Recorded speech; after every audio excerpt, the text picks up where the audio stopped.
প্রিয় মুসলমান, কুরআনুল কারীমের অপরায়তে রব্বুল আলামিন আমাদেরকে বললেন, ওয়া আনফিকু মিম্মা রাযাকনাকুম মিন ক্বাবলি আইয়াতিয়া আহাদাকুমুল মাউত। হে বান্দা, তোমার রিজিক থেকে তুমি আল্লাহর পথে ব্যয় করো, সম্পদ ব্যয় করো। তোমার মরণ আসার আগে, তোমার মৃত্যু আসার আগে তুমি আল্লাহর রাস্তায় তোমার রিজিকগুলি তুমি ব্যয় করো। হে বান্দা, তোমার মরণ আসার আগে তুমি তোমার রিজিক আল্লাহর পথে ব্যয় করো। বন্ধু, যারা অবৈধভাবে অন্যায়ভাবে সম্পদ রুটি রুজি করে, কিয়ামতের ময়দানে তাদের হালত কি হবে? আল্লাহর নবী বললেন, আমার উম্মতেরা শোনো, এই সম্পদগুলিকে আল্লাহ একটা সর্পের আকৃতি দিয়া কিয়ামতের ময়দানে মেহশরের মাঠের এক পাশে আল্লাহ তাদের জায়গা বরাদ্দ করে দেবে। বিরাট বড় হাসরের মাঠে এক পাশে তাদের জায়গা বরাদ্দ হবে। কিয়ামতের ময়দানে তাদেরকে এক পাশে সাপ তাদেরকে ওই কামড়াইতে থাকবে। ওই সর্পটা তার শরীরের মধ্যে পেঁচাইয়া আল্লাহর বান্দার মুখের মধ্যে কামড়ায় কামড়ায় বারবার গোশতগুলি টেনে টেনে নিয়ে যাবে। আবার গোশত হবে, আবার কামড়াবে, আবার গোশত হবে, আবার কামড়াবে, আবার গোশত হবে, আবার কামড়াবে, আবার গোশত হবে, আবার কামড়াবে। আল্লাহর নবী বললেন, ওই সাপের একটা কামড়ে এত বড় যন্ত্রণা হবে, এত বড় কঠিন হবে, এত বড় ভয়াবহ হবে, 40 বছর পর্যন্ত শরীরের মধ্যে বিষের ক্রিয়া চলতে থাকবে।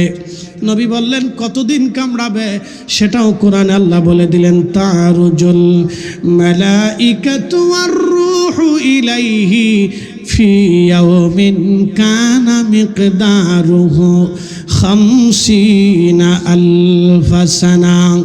দুনিয়ার 50,000 বছর এক জায়গা করলে যত বড় হবে, হাসরের একটা দিন তত বড়। দুনিয়ার 50,000 বছর এক জায়গা করলে যত বড়, হাসরের একটা দিন হবে তত বড়। আপনি একটু চিন্তা করেন, হাসরের এই একদিনের বরাবর আপনি দুনিয়াতে কত সময় বেঁচে থাকেন। হাসরের দুনিয়ার 50,000 বছর এক জায়গা করলে হাসরের একটা দিন বরাবর হবে। আপনি চিন্তা করেন, হাসরের দিন অনুযায়ী আপনি দুনিয়াতে কত সময় বেঁচে থাকেন। 50,000 বছরকে যদি আপনার 60 বছর দিয়ে আপনি ভাগ দিয়ে দেখেন, তাহলে হাসরের কয়েক মিনিট মাত্র আপনি দুনিয়াতে বেঁচে থাকেন। 8 মিনিট হতে পারে, অথবা এর চাইতে বেশি কম হতে পারে। হাসরে কতটুকুন একদিনের পরিমাণ আপনি সামান্য সময় দুনিয়াতে বেঁচে থাকেন।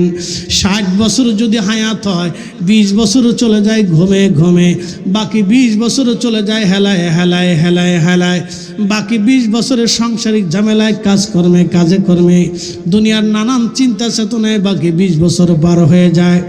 মাত্র সামান্য সময় আপনি পৃথিবীতে বেঁচে থাকেন, সামান্য সময় আপনি দুনিয়াতে বেঁচে থাকেন, সামান্য সময় আপনি আল্লাহর ইবাদত করে থাকেন।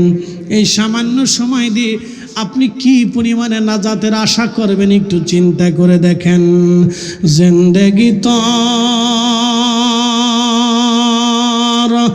যাইরে ফাঁকি দিয়া রে সোনার আদম, জিন্দেগি তোর যাই ফাঁকি দিয়া। ও আদম রে,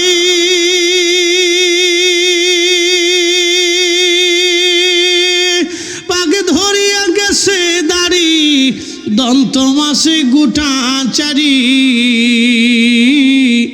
সমন জারি গিয়াছে করিয়া রে সোনার আদম, জিন্দেগি তোর যাই ফাঁকি দিয়া, জিন্দেগি তোর যাইরে ফাঁকি দিয়া রে সোনার আদম, জিন্দেগি তোর যাই ফাঁকি দিয়া।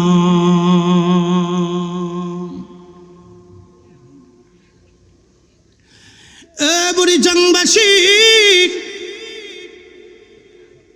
হাসরের ময়দানের সামান্য সময় আমরা পৃথিবীতে বেঁচে থাকি, সামান্য সময় বেঁচে থাকি। এই এলাকার 100 বছর বয়সী কেউ কি আছে? 100 বছর বয়সী কেউ আছে এলাকা? কয়জন আছে? 5-7 জন হন ভাই চলেছে। 100 বছর, মাশাআল্লাহ। মহিলা বলে 100 বছর বয়সী আছে, একসাথে বলেন না মারহাবা। কয়জন হইব সব মিলে? কয়জন? মহিলা 4 জন, আর বেড়া? বেড়া 1 জন। বাপরে বাপ, বেডিগার হায়াত বেশি, মাশাআল্লাহ। মহিলা আছে 4 জন, বেড়া আছে 1 জন, এই 5 জন। 100 বছর বয়সী মাত্র 5 জন আছে, বাকিরা কোথায় গেল? একসাথে বলেন কোথায় গেছে? 100 বছর পরে আমরা কোথায়? হ্যাঁ জোরে বলেন, জোরে জোরে। আমরাও তো ওইখানে, এই মাটির নিচে যেখানে বসে রয়েছেন এটার নিচে, কিন্তু মাটি সংকোচাইল ঠিকই থাকবে। এটার নাম কি? ফকির বাজার। ফকির বাজার ঠিক থাকবে। বাজার ফকির হয়ে গেল, ধনী হইল না? হ্যাঁ, ফকির বাজার বাদ দিয়ে গনির বাজার দিলে তো কাজ হইতো, তাই তো ধনীর বাজার হয়ে যেত। বাজার হয়ে গেল ফকির, বাজার হয়ে গেল গা ফকির। আল্লাহু আকবার, ফকির বাজার। বাজার ধনী কিন্তু নাম ফকির, সারা জীবনই ফকির থাকবে, এটা আর ধনী হইল না। যাক, আল্লাহ ধনী বানায় দিক, বলে না আমি। আল্লাহু আকবার, আল্লাহ ধনী বানাক, মাশাআল্লাহ। তা শোনেন, এই যে আমি বুঝাইতে চাচ্ছিলাম যে এই বাকি হাজার হাজার মানুষের ভিতরে মাত্র 5 জন শতবর্ষী এখনো বেঁচে আছে, বাকিরা সব কবরে চলে গেছে। আগামী 100 বছর পরে আমরা এখানে যারা আছি, এরকম হাজারের ভিতরে 2-1 জন থাকলে থাকতেও পারে, কিন্তু অধিক লোক আমরা সবাই কবরে চলে যাব। 100 বছর আগে যাকে কবরস্থ করা হয়েছিল তার কবরের চিহ্ন আজ আছে? অনেকের নাই। অধিক কবরের চিহ্ন নিশ্চিহ্ন হয়ে গেছে, তার কবরের পাশে দাঁড়ানোর কেউ নাই। ছেলে মনে রাখে কিছুদিন, তারপরে নাতিরা আসলে হয়তো চিন্তা করে দাদার কবর একটু যাই। নাতি হয়তো সুযোগ পাইলে ভালোবাসিও। আমাদের দেশে একটা গান আছে, বন্ধুর সুযোগ পাইলে ভালোবাসিও। তো সুযোগ পাইলে নাতি দাদার কবরের পাশে যায়, মনে করে একটু দোয়া খায়ের করে, না হলে করে না। পুতির জমানা আসলে ওটার খবরই থাকে না, দূর, ওইগুলো নিয়ে চিন্তা করার টাইম নাই। তাহলে বোঝা গেল আগামীতে আমাদের হালতটাও এরকমই হবে। তো যদি এটা হয়েই থাকে তাহলে আমাদের করণীয় কি? আল্লাহ বললেন, সফল কাম যদি হইতে চাও তাহলে 1 নম্বর গায়েবের উপর বিশ্বাস করো। হাসর কায়েম হবে কিনা? একসাথে বলেন, হাসর কায়েম হবে কিনা? বিশ্বাস আছে না? একসাথে বলেন, আছে 100%। তো 100% থাকলে নামাজ কাজা হয় কেমনে বলেন? শয়তানে ধোঁকা দেয়, কথা সত্য। শয়তান ধোঁকা দেয়, শয়তানটা লাথি মেরে যদি নামাজে দাঁড়াইতে পারেন তাহলে কামিয়াব। সবচেয়ে বড় পাহাড়ের নাম মাউন্ট এভারেস্ট। উচ্চতা 29,000 ফিট। এর চাইতে বড় পাহাড় পৃথিবীতে আর আপনি কোথাও খুঁজে পাবেন না। কোরআনুল কারীমে আমার রব বলতেছেন, আমার হাবিব উম্মতকে জানান, এই কোরআন শরীফ যদি আমি সেই পাহাড়ের উপরে নাজিল করতাম, আপনি দেখতেন আমি খোদার ভয়ে পাহাড় গলে গলে মিসমার হয়ে যাইত। এই কোরআন শরীফ 23 বছরের জীবনে 22,000 বার জিবরাইলের আগমনে, 114টি সূরার বিন্যাসে, 30টি পাড়ার মাধ্যমে আমার আল্লাহ আমার রসুল করিমের কালব মুবারক আল্লাহ নাজিল করেছেন। তাহলে আপনি একটু চিন্তা করে দেখবেন সেই কালবের ওজন কত ওজন ছিল। একবার জোরে বলা যাবে কি আল্লাহু আকবার? শোনেন, বাংলাদেশে কোনো ভাইদের সাথে আমাদের রাজনীতি নিয়ে কোনো তফাৎ নাই। আমরা আহলে সুন্নাত ওয়াল জামাত যারা আছি, এটা বেশি রাজনীতিটাকে আমরা প্রাধান্য দেই না। এই জন্য দেখবেন আমাদের সাংগঠনিক তৎপরতা খুব কম পাবেন। বাংলাদেশের যত আহলে সুন্নাত ওয়াল জামাত পন্থী আছে তাদের সাংগঠনিক তৎপরতা খুব দুর্বল পাবে। রাজনৈতিক প্রেক্ষাপটে আমরা খুব দুর্বল, কিন্তু একটা কথা মনে রাখবেন, শানে রাসালাতে এই বিশ্বাসে আমরা দুর্বল না। বলে কারণ কি? আপনি যদি সারা জীবনও হাজার লক্ষ কোটি যুক্তি তর্ক দলিল দিয়ে বুঝাইতে চান যে রসুল আমাদের মতো, তা আপনি যত বড় মুফাসসির কোরআন হন, মক্কার ইমাম হলেও মানব না। কি কথা কন না কেন? জোরে বলেন। মক্কার ইমাম হলেও আপনাকে এই ক্ষেত্রে মানব না। আপনি মদিনার মসজিদের ইমাম সাহেব হলেও আমি এই ক্ষেত্রে আপনাকে মানব না। আপনি রসুলের মসজিদের ইমাম, আপনাকে আলাদা সম্মান করবো, প্রায়োরিটি দেবো, কিন্তু এই ক্ষেত্রে আমি আপনাকে মানব না। কারণ আপনি মদিনার মসজিদের ইমাম হওয়ার কারণে আপনি সম্মানিত, আপনার কারণে আমার রসুল সম্মানিত না, বরং রসুলের কারণে মদিনার মসজিদের ইমাম সম্মানিত। কথা বলেন ঠিক কিনা? আমরা মদিনাকে সম্মান করি রসুল দিয়ে, মদিনা দিয়ে রসুল সম্মান করি না। কি কথা কন না কেন? আমরা মদিনা দিয়ে রসুল সম্মান করি না, বরং রসুল দিয়ে মদিনা সম্মান করি। কথা বুঝাইতে পারছি আপনাদেরকে? কাকে দিয়া? রসুলকে দিয়া মদিনাকে সম্মান করি, সোজা হিসাব আমাদের। তা আপনি একটু চিন্তা করেন, যেই কোরআন পাহাড়ে নাজিল করলে পাহাড় গলে যাবে, পৃথিবীর কোনো পাহাড়ের শক্তি নাই এই কোরআনকে ধরে রাখা, সেই কোরআন 22-23 বছরে আল্লাহ নবীর কালব মোবারকে আল্লাহ পাঠিয়েছেন। তা আপনি বুঝেন তো কালবের ওজন কত?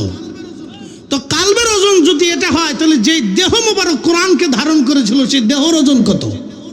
তা আপনি নিজের মতো ভাবলে তো আমি আপনাকে মানতে পারবো না। তো কি কথা সহজভাবে বুঝাইতে পারছি? আপনি যদি বলেন যে রসুল আমাদের মতো, তা আমি আপনার এই কথায় একমত হতে পারবো না। তো কারণ আপনি কোনো যুক্তি তর্কে আমাকে বুঝাইতে পারবেন না, নেবার কখনই না। এটা সত্য না, এটা ডাহা মিথ্যা কথা। আপনি কুল ইন্নামা আনা বাশারুম মিসলুকুম দিয়ে উল্টা তাফসীর করবেন, যা সাহাবী করে নাই, সেটা আমি করতে পারবো না। যেই তাফসীর সাহাবী করে নাই সেই তাফসীর আমি কি করে করব? যেই তাফসীর বিশ্ববিখ্যাত আইম্মায়ে মুফাসসিরিন করে নাই সেটা আপনি করবেন, আমি সেটা মানতে পারবো না। তো প্রিয় উপস্থিতি, সেই কোরআন শরীফ আমাদের এই ছেলেগুলি 7টা ছেলে কোরআন শরীফকে আল্লাহ তাদের সিনাকে সহজ করে দিয়ে সিনার ভিতরে কোরআন জমা করলো। একসাথে বলবেন আল্লাহু আকবার। এই মাদ্রাসার 7টা ছেলে সেই কোরআন শরীফকে তাদের সিনার ভিতরে আল্লাহ সহজ করে দিলেন, সেই কোরআন জমা করে নিল। আজকে 7টা সন্তানকে পাগড়ি প্রদান করা হবে, কিন্তু বাংলাদেশের কোনো সেকশন থেকে তাদের সম্মাননা হবে না, কোনো সেকশনে তারা চাকরি পাবে না। এটাই হলো আমাদের দেশের রাষ্ট্রীয় দুর্বল ব্যবস্থা। হাজার হাজার কোটি টাকা ভিন্ন ভিন্ন খাতে বাজেট হবে, কিন্তু আমাদের দেশের মসজিদের ইমামদের জন্য কোনো বাজেট নাই। কথা কন না কেন? মসজিদের ইমামদের জন্য কোনো বাজেট নেই। কলকাতায় মমতা বেগম মসজিদের ইমামদের বেতন দেয়, বাংলাদেশ সরকার পারে না। সি সি সি সি। কলকাতায় মমতা সরকার মসজিদের ইমামদের মুয়াজ্জিনদের বেতন দেয়, মাসে 3000 প্লাস হতে পারে, আমি জানি না, অনেকদিন আগে শুনে আসছি। মমতা ব্যানার্জি কলকাতার মসজিদের ইমামদের বেতন দেয়, মুয়াজ্জিনদের বেতন দেয়, কিন্তু বাংলাদেশ সরকার মসজিদের ইমামদের বেতন দিতে পারে না। অথচ রাষ্ট্রীয় পর্যায়ে কোটি কোটি টাকা ডানবাম হয়ে চোরে চুরি করে নিয়ে চলে যায়। কি কথা কন না কেন? চোরে চুরি করে নিয়ে চলে গেল, অথচ ইমামদের বেতন নেই। হাজার হাজার কোটি কোটি টাকা আজেরে বাজারে খাতে চলে যাচ্ছে, মসজিদের ইমামদের বেতন নেই। অথচ প্রত্যেকজন মসজিদের ইমাম সমাজ সংস্কারে, মানুষকে ভালো কাজের দিকে এবং সামাজিকভাবে মানুষ যাতে খারাপ কাজে লিপ্ত না হয়, সেই জন্য প্রত্যেকটা মসজিদের ইমাম যে পরিমাণে ভূমিকা রাখে, তা এটা অকল্পনীয়। কথা বলেন ঠিক না বেঠে? মানুষ যাতে ভালো কাজ করে, চুরি চাপটামি, খুন খারাপি, রাহাজানি, অন্যায় অশ্লীল কাজ না করে, সেই জন্য ইমামদের ভূমিকার কোনো শেষ নাই। প্রত্যেক ইমাম প্রত্যেক জুমাতে প্রত্যেক মসজিদে মানুষকে বুঝায়। এর চাইতে শ্রেষ্ঠ বুঝ আর কিছু হতে পারে? এর চাইতে শ্রেষ্ঠ বুঝ আর কিছু নাই। প্রিয় উপস্থিতি,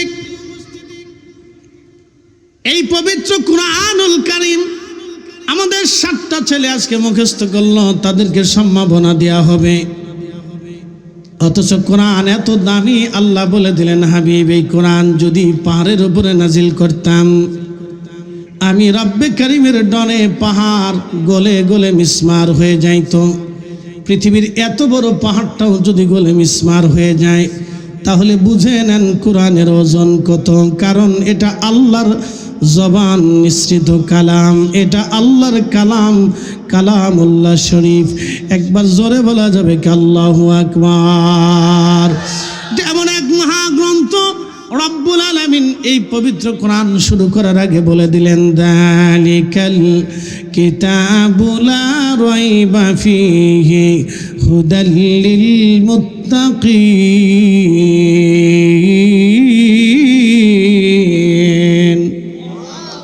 এমন এক কিতাব, যে কিতাবের মধ্যে কোনো সন্দেহ নাই, কোনো সংশয় নাই, কোনো সন্দেহ নাই, কোনো সংশয় নাই। আল্লাহর পবিত্র জবান নিঃসৃত বাণীগুলি অত্যন্ত চমৎকার। আপনি যদি কোরআন শরীফ বুঝেন এবং দেখেন এবং পড়েন, নির্ভরযোগ্য মুফাসসিরদের তাফসীর আপনি পড়বেন। আজারে বাজারে তাফসীর পড়লে কাজ হবে না বাবা, নির্ভরযোগ্য মুফাসসিরদের তাফসীর পড়বেন, আজারে বাজারে পড়লে হবে না। প্রশ্ন রাখবেন ফরিদি হুজুর, নির্ভরযোগ্য কারা? ইমাম ইবনে কাসির, ইমাম সুয়ুতি, ইমাম আবু হাতিম, ইমাম তাবারি, আল্লামা ইমাম আলুসি আল বাগদাদি আল হানাফি, মোল্লা আলী কারি মাক্কি, বিশ্ববিখ্যাত ইমাম যারা ছিলেন, তাদের তাফসীরের মধ্যে কোনো ভুল ছিল না। তাদের ব্যাখ্যা অত্যন্ত চমৎকার করে তারা ব্যাখ্যা করেছেন। রাসূলের সুন্নাহ এবং হাদিস দিয়া, উলামায়ে কেরামের মতামত দিয়ে তারা ব্যাখ্যা করেছেন। তাদের ব্যাখ্যার উপরে পৃথিবীতে শ্রেষ্ঠ ব্যাখ্যা কারো নাই। আর কোরআনের সবচেয়ে বড় মুফাসসির যিনি, তিনি রাইসুল মুফাসসিরিন হযরত আব্দুল্লাহ ইবনে আব্বাস রাদিয়াল্লাহু আনহু যখন কোনো তাফসীরের ব্যাখ্যা করেছেন, কোরআনের ব্যাখ্যা করেছেন, এই ব্যাখ্যার পরে পৃথিবীতে আর কারো ব্যাখ্যার প্রয়োজন হয় না। একসাথে বলবেন আল্লাহু আকবার। পৃথিবীর যত মুফাসসির তৈরি হোক, আব্দুল্লাহ ইবনে আব্বাসের জুতা আর ওজনের সমান হবে না। এক কথাই শেষ। পৃথিবীর যত মুফাসসির পৃথিবীতে জন্ম নিক, আব্দুল্লাহ ইবনে আব্বাস রাদিয়াল্লাহু আনহুমার কাছে কিচ্ছু না, সে কিচ্ছু না, সে কিচ্ছু না। তিনি এমন একজন মুফাসসির ছিলেন, যিনি কোরআনের কোন আয়াতের তাফসীর করলে সাহাবে কেরাম পর্যন্ত তাফসীর করে নাই। আপনি বুঝতে পারছেন সাহাবী কারা? বুঝেন? সাহাবী বুঝেই দিয়েছে আজকে সাহাবী কারা। কোরআনে আল্লাহ সাহাবীদের মর্যাদা নিয়ে লিখেছেন, আমিনু, তোমরা ঈমান আনো, কামা আমানান নাস, আমার রাসূলের সাহাবীরা যেইভাবে ঈমান আনছে তোমরা সেইভাবে ঈমান আনো। একসাথে বলবেন আল্লাহু আকবার। এরা সাহাবী। জোরে বলেন তারা কি? একসাথে বলেন তারা কি? সাহাবী। সেই দিন নির্বোধ যারা ছিল তারা বলল, কামা কাদু আনুমিনু কামা আমানাস সুফাহা, আমরা কি নির্বোধ আর বোকাদের মতো ঈমান আনবো? সেই দিন তারা হযরত বেলালকে বোকা মনে করলো, খাব্বাবকে বোকা মনে করলো, সুমাইয়া রাদিয়াল্লাহু আনহাকে বোকা মনে করলো, হযরত ইয়াসার রাদিয়াল্লাহু আনহুকে বোকা মনে করলো, হযরতে হুযাইবিবকে বোকা মনে করলো, আবু হুরায়রাকে বোকা মনে করলো, আব্দুল্লাহ জিলবাজাদাইনকে বোকা মনে করলো, আবু বকরকে বোকা মনে করলো, ওমর, উসমান, আলী, তালহা, জুবাইর, আব্দুর রহমান ইবনে সাদ বিন আবি ওয়াক্কাস, সাঈদ ইবনে জুবাইর, আবু উবাইদ ইবনে জাররাহ, গরিব গরিব সাহাবী সেই সময় কালেমা পড়েছিল, তাদেরকে বোকা মনে করলো। আল্লাহ সেই সময় জানিয়ে দিলেন, এ হাবিব, আপনার উম্মতকে বলেন, আলা সাবধান, ইন্নাহুম হুমুস সুফাহা, যারা আপনি রাসূলের সাহাবীদেরকে নির্বোধ বলবে তারাই বোকা, তারাই বোকা। পৃথিবীতে তাদের মতো বোকা নাই। এই জন্য যারা সাহাবীদের সমালোচনা করে তারা বোকা। পৃথিবীতে তাদের মতো বোকা নাই, তারা নির্বোধ, তারা নির্বোধ। আল্লাহ বলেছেন, আমি বলি নাই, আল্লাহ বলেছেন তারা নির্বোধ। যারা সাহাবীদের সমালোচনা করে আল্লাহ বলেছেন তারা নির্বোধ। হুজুর আপনি সাবধান করে দেন, তারা নির্বোধ। আপনি রাসূলের সাহাবীদেরকে সমালোচনা যারা করবে তারা নির্বোধ। আমি বলি নাই, কোরআন বলে দিয়েছে। এই বিষয়ে আপনাদেরকে সতর্ক থাকতে হবে। সাহাবী, আল্লাহ রাসূল বলেন আল্লাহ আল্লাহ ফিয়া সাহাবী, হে আমার উম্মত তোমরা আল্লাহ আল্লাহ ফিয়া সাহাবী, সাহাবীদের ব্যাপারে তোমরা আল্লাহকে ভয় করো, আমার সাহাবীদের ব্যাপারে তোমরা আল্লাহকে ভয় করো। লা তাত্তাখিযুহুম গারাদাম মিন বাদি, আমার ইন্তেকালের পরে আমার কোনো সাহাবীর সমালোচনা করবে না, আমার কোনো সাহাবীর ত্রুটি বের করবে না, আমার কোনো সাহাবী সম্পর্কে বাজে মন্তব্য করবে না, আমার কোনো সাহাবী সম্পর্কে তাদের ভুল ত্রুটি বের করে অন্বেষণ করে তাদের মন্দ বলবে না। আমান আহাব্বাহুম ফাবি হুব্বি আহাব্বাহুম ওয়ামান আবগাদাহুম ফাবি বুগদি আবগাদাহুম। এ আমার উম্মত তোমরা শুনে রাখো, আমার কোনো সাহাবীকে ভালোবাসলে আমাকে ভালোবাসা হবে, আমার কোনো সাহাবীকে গালি দিলে আমাকে গালি দেওয়া হবে। একসাথে বলা যাবে না আল্লাহু আকবার? না না হয় না, আরো জোরে বলেন, জোরে বলেন আল্লাহ। সাহাবী, জোরে বলেন তারা কি? না না হয় না, আরো জোরে বলেন তারা কি? সাহাবী রাসূল, সাহাবী রাসূল, তারা সাহাবী। প্রিয় উপস্থিতি, খুব মনোযোগের সাথে কথাগুলি শুনবেন। আহা, এই কোরআনুল কারীম আমাদের এই বাচ্চাগুলি মুখস্থ করলো কেন? এই বাচ্চাদেরকে আপনারা সম্মাননা দেওয়ার জন্য আজ বসে গেলেন। আমি একজন বিশ্ববিখ্যাত বাচ্চার জীবনী আপনাদেরকে শোনাবো। তার নাম সুলতান মাহমুদ গজনবী।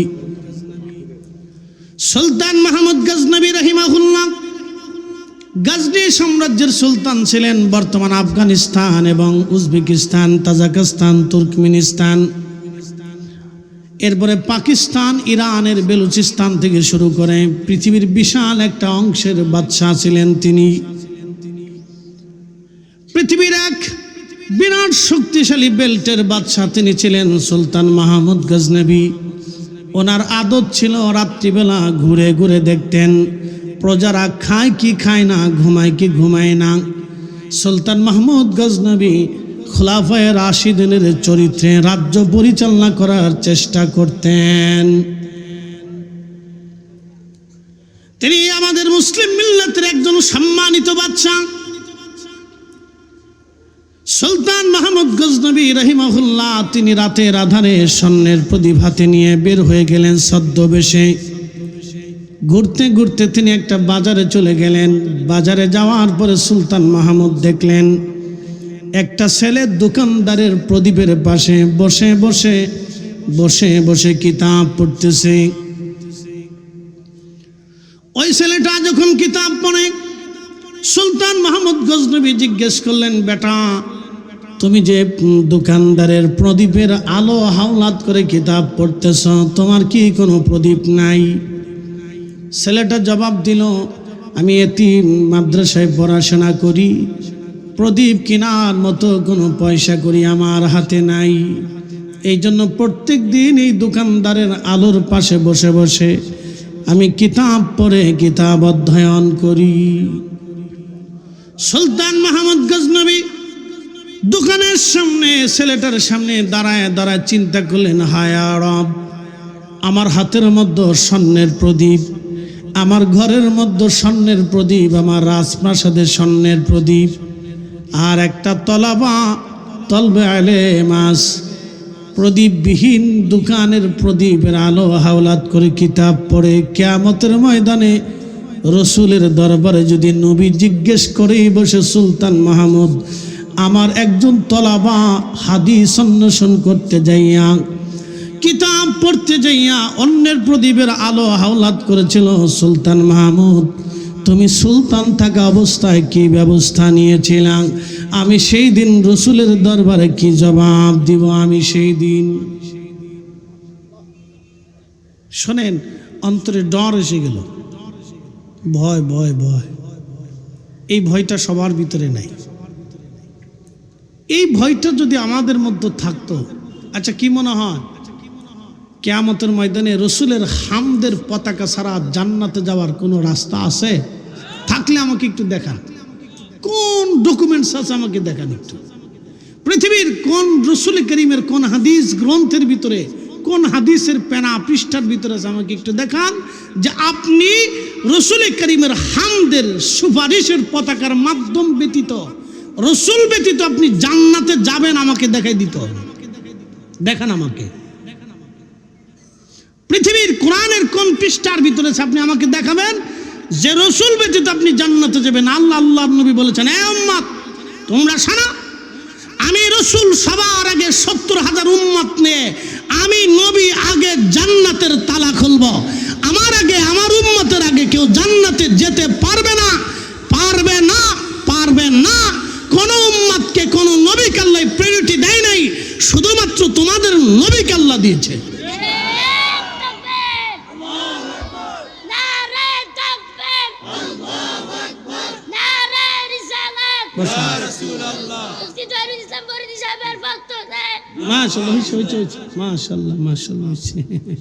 ছোট মানুষ তাকবীর দিয়ে বসছে। আল্লাহ রসুলের মাধ্যম ছাড়া কেউ জান্নাতে যাওয়ার কোনো রাস্তা নাই। সোজা মাত, একবারে সোজা হিসাব। এই জন্য পৃথিবীর যত বুজুর্গ ছিলেন সবাই রসুলকে খুশি করার চেষ্টা করতেন। যদি হুজুর কোন দলিলে, কোরআনের দলিলে, আমাদের দলিল নেই, কোরআনের দলিলে আল্লাহ ওয়াজ করে দিলেন। চূড়ান্তভাবে আল্লাহ ফয়সালা দিয়ে দিচ্ছেন। ফয়সালা আল্লাহর, আমাদের না, চূড়ান্ত ফয়সালা আল্লাহর। কুল ইন কুনতুম তুহিব্বুনাল্লাহা ফাত্তাবিউনি ফাত্তাবিউনি।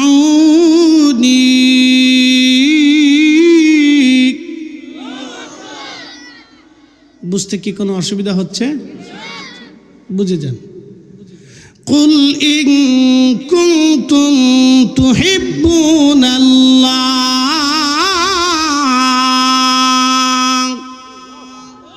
হুজুর আপনি বলে দেন, আমাকে কেউ যদি চূড়ান্তভাবে ভালোবাসতেই চায়, কাকে? আল্লাহকে। একসাথে বলেন, কাকে? আল্লাহর ভালোবাসা ছাড়া জান্নাতে যাবার কোনো সুযোগ আছে? ক্ষমার কোনো রাস্তা আছে? আল্লাহ আপনাকে সূত্র দিয়ে দিলেন, হুজুর আপনি বলে দেন, কেউ যদি আমাকে ভালোবাসতেই চায়, কেউ যদি বলে আমি রাব্বে কারিমকে ভালোবাসি, কেউ যদি বলতে চায় এবং প্রমাণ করতে চায় যে হুজুর আমি আল্লাহকে ভালোবাসে, তাহলে আপনি তাকে বলুন ফাত্তাবিউনি। সে চূড়ান্তভাবে আপনি রসুলকে মেনে নিতেই হবে। তার জীবনের ইত্তেবা থেকে, কলিজার ভিতর থেকে, ভালো থেকে, নিজের জান দিয়ে হলো আপনি রসুলকে সর্বোচ্চ প্রায়োরিটি যে দিবে, হাবিব আপনি বলে দেন, আপনি বলে দেন সে আল্লাহকে ভালোবাসবে। একসাথে হবে না? জোরে বলবেন সুবহানাল্লাহ। ফয়সালা আমাদের না আল্লাহর? যদি বলেন যে আমি আল্লাহকে ভালোবাসি, আপনার জীবনের সবকিছু আল্লাহর জন্য, তাহলে আপনাকে রসুল প্রায়োরিটি দিতে হবে। নতুবা ভিন্ন কোনো রাস্তা আল্লাহ রেখে দেয় নাই, কোনো রাস্তা রাখে নাই। আপনি দেখান কোরআনের কোন আয়াতে আর ভিন্ন রাস্তা দেখাইছে, আমাকে দেখাই দিবেন। ভিন্ন কোনো সূত্র আল্লাহ দেয় নাই, ভিন্ন কোনো রাস্তা দেয় নাই। আপনার জীবনের সব কিছু থেকে প্রায়োরিটি আল্লাহর নবীকে দিতেই হবে। সব কিছু থেকে রসুলকে প্রাধান্য দিতেই হবে। আপনাকে রসুল প্রাধান্য দিতেই হবে। তাতে ইত্তেবা দিয়ে হোক, জীবন দিয়ে হোক, কলিজার ভিতর থেকেই হোক, যেইভাবে হোক আপনাকে রসুল প্রাধান্য দিতেই হবে। আল্লাহ বলে দিলেন, হাবিব আপনাকে প্রাধান্য দিতেই হবে। যে আপনাকে প্রাধান্য দিবে, ইউহিব্বুকুমুল্লাহ, আমি আল্লাহ ওয়াদা করলাম আমি তাকে ভালোবাসব। একসাথে বলেন আল্লাহু আকবার। সূত্র কি আমাদের না আল্লাহর? এখন মানা না মানা আপনাদের দায়িত্ব। পৃথিবীর সবাই আল্লাহ মানে তা বিষয় না, পৃথিবীর সবাই দিন মানে তা বিষয় না। বাংলাদেশের কোটি কোটি মানুষ দিন মানে না। যদি বিশ্বাস না করেন, ঢাকা শহরে কনসার্ট হলো, ঢাকা স্টেডিয়াম মাঠে। আপনি দেখেছেন যে এদেশের কত নারী বেহায়া, গুলশান, বনানী, ঢাকা শহর থেকে বড় বড় ফ্ল্যাট আর বিল্ডিং থেকে বড় বড় হায়ার এডুকেটেড পার্সন, ধনী আদর দোলালিরা জিন্সের প্যান্ট পরে বাপ রে বাপ শার্ট গায়ে দিয়ে লক্ষ লক্ষ যুবকের ভিড়ে চলে আসলো গান শোনার জন্য পাকিস্তানি এক শিল্পী। ইস, আরে আপনি নাউজুবিল্লাহ বলতেছেন, কুমিল্লাতে একটা কনসার্ট দিয়ে দেখেন, তারপরে বলবেন যে আউজুবিল্লাহ, যে কুমিল্লাতে এত বেহানারি আছে আগে জানতাম না। আপনি দিয়ে দেখেন একটা, আপনি কুমিল্লাতে একটা দিয়ে দেখার পরেই বুঝবেন যে কুমিল্লার ঘর থেকে কত নারী যুবতী কনসার্টে যায় গান শোনার জন্য। আপনি দেখবেন, দিয়ে দেখেন, তাহলে বুঝবেন যে নাউজুবিল্লাহ আউজুবিল্লাহ পরে হিসাব করবেন, যে দেখবেন যে কত বের হয়। কি ভাবতেছেন? এর অর্থ হচ্ছে এদেশের এখনো কোটি কোটি মানুষ দিন মানেই না। কথা ঠিক আছে না ভাই? এখনো কোটি কোটি মানুষ দিন মানেই না, শুধু মুখে বলে হ্যাঁ দিন মানি, আল্লাহ মানি, এই মুখে পর্যন্ত শেষ। হ্যাঁ হুজুর ঠিক আছে, ঠিক আছে হুজুর ঠিক আছে, হুজুর ঠিক আছে। যখন ওয়াজ করবে নারীরা বেফারদা কা হুজুর ঠিক আছে, ঠিক কইছেন, কিন্তু নিজের বউ শেষ পর্যন্ত সাজাই গুজায় মোটরসাইকেলের পিছনে চড়াইয়া ভুরুত ভুরুত করে রাস্তায় চলে আর দোস্ত তোর ভাবিনি নিয়ে ঘুরতে যেতেছি, তখন আর নিজের কাছে দিন নেই। যখন আমরা হুজুর রাখবো যাই বেফারদায় মোটরসাইকেল নিয়ে হুজুর ঠিক আছে, ওই ঠিক আছে কয়ে নিজের বউ নিজে নিয়ে ঘুরতেছে। কি কথা কন না কেন? চলতেছে হুজুর ঠিক আছে। প্রিয় উপস্থিতি, এগুলো দুঃখে বলতেছি আর কি, আমাদের দেখা। তো দিন সবাই মানে না, তো এই জন্য আমাদের কোনো আফসোস নাই। বলে হুজুর কেন আফসোস নাই? কবরে আপনার জন্য আমি জিজ্ঞাসিত হব না, আমার জন্য আপনি জিজ্ঞাসিত হবেন না। আমি যদি অপরাধ করি তাহলে আমাকেই উত্তর দিতে হবে। আপনি অপরাধ করলে কবরে আপনাকে তার জবাব দিতে হবে। কথা ঠিক আছে না বাবাজি? চিরসত্য। প্রিয় বুড়িচংবাসী, খুব মনোযোগ দিবেন। সুলতান মাহমুদ গজনবী দাঁড়ায় দাঁড়ায় চিন্তা করলেন, হ্যাঁ রব আমি কি জবাব দেব আমার রসুলের দরবারে দাঁড়িয়ে? যদি রসুল আমাকে জিজ্ঞেস করেন আমি কি উত্তর দিব? সুলতান মাহমুদ গজনবী হাতের মধ্যে যে স্বর্ণের প্রদীপটা ছিল, স্বর্ণের প্রদীপটায় বাচ্চাদেরকে দিয়ে দিলেন। বাচ্চাটাকে দিয়ে বললেন, বেটা তোমাকে আমি একটা স্বর্ণের প্রদীপ দিলাম, এই প্রদীপ জ্বালায় কালকে থেকে কিতাব পড়বা।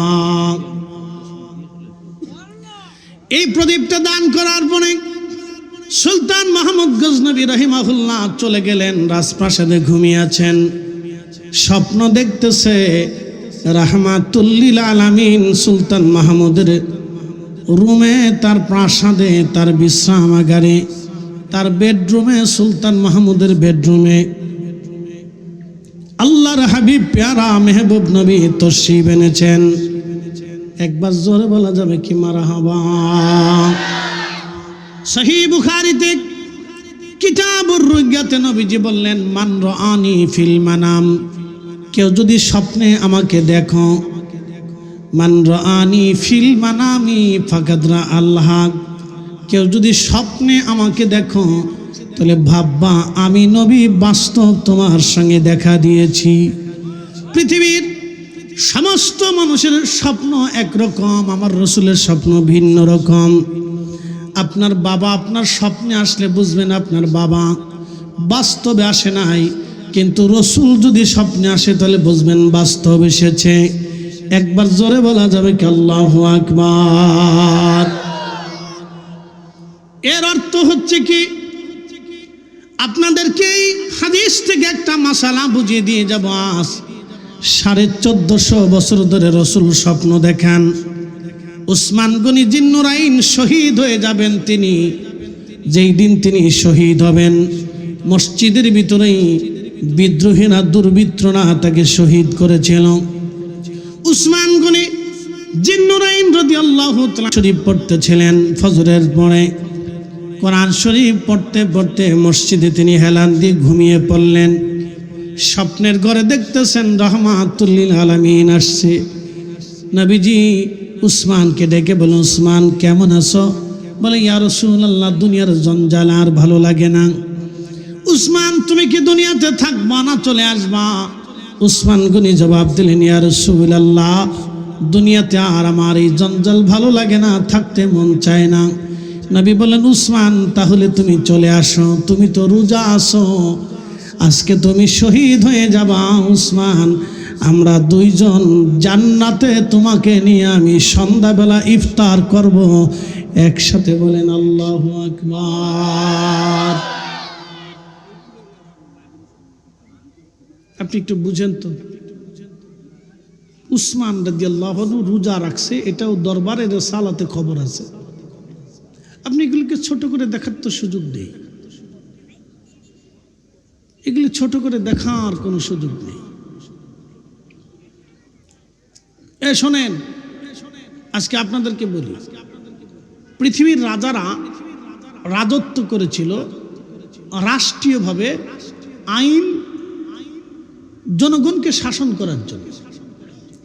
বর্তমান যিনি আমাদেরকে শাসন করতেছেন, তিনি রাষ্ট্রীয় সাংবিধানিক রুলে বাংলাদেশ পরিচালনা করতেছেন। আগে যারা রাজা বাদশা ছিল, রাজা বাদশারা তাদের রাজত্বের আইনে নিজস্ব গতিতে তারা রাষ্ট্র পরিচালনা করত। মুসলিম রাজারা কিছু কিছু ক্ষেত্রে ইসলামী বিধানে রাষ্ট্র পরিচালনা করত। যেমন কিছু আইন কানুন বড় বড় আলেম ওলামা দিয়ে তারা বিচার আচার করত। যেমন উসমানী খেলাফত, আব্বাসীয় খেলাফত, উমাইয়া খেলাফত, ফাতিমীয় খেলাফত, সেলজুক সাম্রাজ্যের বড় বড় রাজা বাদশা যারা ছিলেন, তারা আলেমদেরকে প্রায়োরিটি দিতেন এবং আলেমদেরকে দিয়ে বিচার আচার করাইতেন, যেটা বর্তমান সিচুয়েশনে নাই। যদি বর্তমান সিচুয়েশনে এটা থাকতো তাহলে এত গন্ডগোল হতো না। যদি ধরেন বাংলাদেশের সর্বোচ্চ পর্যায়ের আলেম দিয়া সুপ্রিম কোর্টে বিচার রায় হবে, ধরেন যদি এটা হতো, তাহলে বাংলাদেশের প্রত্যেকটা কোর্ট আদালতে যদি বাংলাদেশের নির্ভরযোগ্য বুজুর্গ আলেম দিয়ে যদি বিচার আচার করানো হতো, তাহলে বাংলাদেশের কোনো কোর্ট আদালতে চুরিবাটপারি হইতো না। বলে, হুজুর কেমন? আমরা আপনাদেরকে বুঝাই, মনোযোগ দেন। কোন আলেম যদি কোর্টে বসতো, তখন ওই বুজুর্গ আলেম, শুধু আলেম হইলে হবে না, আমার মতো আলেম না, স্যাংরা ফ্যাংরা না, বুজুর্গ আলেম দিয়ে, যাদের অন্তরে আল্লাহর ভয় আছে। এরকম আলেম দেশে আছে না? কি কথা কন না কেন, আছে না? যাদের অন্তরে আল্লাহর ভয় আছে, তারা চিন্তার, তাদের বিচার ফাইসালা হলো আল্লাহর ডরে ফাইসালা করে। তারা দুনিয়ার কাউরে দেখে, নেতৃত্ব দেখে, রাজত্ব দেখে, বংশ দেখে, দল দেখে তারা ফাইসালা করে না। তাদের ফয়সালা হয়তো আল্লাহর রসুলের বিধান ও আল্লাহর তরিকা মোতাবেক। এইরকম যদি হইতো, তাহলে বাংলাদেশে এই বহু বিচার, যেমন আমি আপনাদেরকে একটা ছোট্ট উপমা দেই। আমাদের দেশে অনেক ভাই আছে বনের জমি বুঝাই দেয় না। কি কথা কন না কেন, আছে না? বহু ভাই আছে বনের জমি বুঝাই না। আচ্ছা বলেন, বন জমি পায় কার আইনে? একসাথে বলতে হবে, জোরে বলেন। না না, জোরে বলেন। বন জমি পায় আল্লাহর আইনে এবং রাষ্ট্রের আইনেও আছে।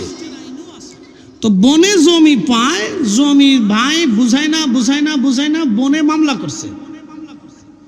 সেই মামলা আদালত ঘুরাইতে ঘুরাইতে ঘুরাইতে ঘুরাইতে ঘুরাইতে ঘুরাইতে 10 বছর গেছে। এখন আমার প্রশ্ন, বনে জমি পায় আল্লাহর আইনে, বনে জমি পায় রাষ্ট্রের আইনে, তো 10 বছর এই মামলাটা ঘুরলো কেন? এই মামলা তো 10 দিনও থাকার কথা না। কি কথা ঠিক আছে না ভাই? এই মামলা কি 10 দিন থাকার কথা? 10 দিনও থাকার কথা না। তো 10 বছরে মামলা কেন চললো? কেন এই মামলাটা আদালতে 10 বছর ঘুরবে বলেন তো? কেন ঘুরতে হবে? 5 বছর কেন ঘুরবে? এটা তো 10 দিনের মামলা। বনে জমি পায় রাষ্ট্রের আইনে, আল্লাহর আইনে। বিচারক পুলিশ প্রধানকে ডাকবে, অথবা এসপি সাহেবকে ডাকবে, অথবা ওসি সাহেবকে ডেকে এনে, তিনি সুন্দর মতো ভাইকে ডেকে এনে বুঝাই দিয়ে বলবে, এর জমি আগামী 7 দিনের ভিতরে আপনি উপস্থিত থেকে ভাগ বাটোয়ারা বুঝাই দিয়ে একবারে সমান তালে খুঁটিমুটি গাড়ি দিয়ে মানুষ সমাজের লোকজন নেতৃস্থানে ডেকে এনে বুঝাই দিয়ে চলে আসবে, এসে আপনি আমাকে রিপোর্ট করবেন, তো হয়ে গেল। তো এটার জন্য এই আদালত গুরু, হেতা আদালত গুরু, হেতা আদালত গুরু, হ্যাঁ না গুরু, হ্যাঁ না গুরু, কারণটা কি? এই জন্য আগের যুগের রাজা বাচ্চারা বিচার আচার করার জন্য বড় বড় আলেমদেরকে দায়িত্ব দিত। প্রিয় উপস্থিতি, তো খুব মনোযোগ দিয়ে, এগুলো আমাদের দেশে সিচুয়েশন বর্তমান পরিস্থিতিতে নাই। তো রাষ্ট্রের লোকজন, রাষ্ট্রীয় শাসকবৃন্দ যারা আছে, তারা রাষ্ট্রীয় পর্যায়ে মানুষদেরকে শাসন করে, বুঝায়। কিন্তু এদেশের সুফি ইকরাম যারা ছিলেন, আউলিয়া ইকরাম, তারা মানুষদেরকে কিসের দাওয়াত দিছে বলেন? তারা মানুষদেরকে দাওয়াত দিচ্ছেন কালেমার দাওয়াত, ইমানের দাওয়াত। বুঝাইতে পারছি আপনাদেরকে? তারা কিসের দাওয়াত দিচ্ছেন? ইমানের দাওয়াত, মুসলমান বানানোর দাওয়াত দিচ্ছেন। তারা, তাদের কাজ ছিল ঘুরে ঘুরে ঘুরে ঘুরে ঘুরে ঘুরে ঘুরে ঘুরে মানুষদেরকে ইমানের দাওয়াত দেওয়া, মুসলমানের দাওয়াত দেওয়া। তারা মুসলমান বানাইছেন। একসাথে বলবেন আল্লাহু আকবার। তারা কি বানাইছে? মুসলমান বানাইছে, মুসলিম মুসলিম। এই জন্য এদেশে সুফি ইকরাম, আউলিয়া ইকরামের অবদানকে কেউ যদি অস্বীকার করে, তাহলে আমি তাকে মানব না। আপনি এখন যেই দল করেন করেন গে, এটা আপনার দলের বিষয়, আমি এটা মানতে পারবো না। কারণ ইসলাম এদেশে আনার জন্য আউলিয়া ইকরামগণের যে ভূমিকা ছিল, সেই ভূমিকাকে অস্বীকার করার কোনো রাস্তা এদেশে নাই। কি কথা কন না কেন? আছে? তাহলে আপনি আমাকে দেখান, ইতিহাস চর্চা করে দেখান। নাই। উন্ডা দেশে আসছেন মূলত মানুষদেরকে কালেমা বোঝানোর জন্য। কারণ এদেশের অধিক মানুষ পুতুলের সামনে সেজদা দিত, এদেশের মানুষ সূর্যের সামনে সেজদা দিত, আগুন জ্বালায় পূজা করত। এদেশের মানুষ বড় গাছ দেখলে সেজদা দিত, বড় পাহাড় দেখলে পূজা দিত, সূর্যরে পূজা দিত, সমুদ্রেরে পূজা দিত, সাপেরে পূজা দিত, গরুরে পূজা দিত। এদেশের মানুষকে ওই পূজা অর্চনা থেকে, এই নিকৃষ্ট শিরক থেকে মানুষকে আল্লাহর দিকে ডাকার জন্য আউলিয়া ইকরামের ভূমিকা অনস্বীকার্য। তারা এত পরিমাণে চেষ্টা করিয়া সারা দেশ দেশান্তর ঘুরে ঘুরে ঘুরে ঘুরে ঘুরে ঘুরে মানুষদেরকে আল্লাহর কালেমার দিশা দিয়ে গেছে।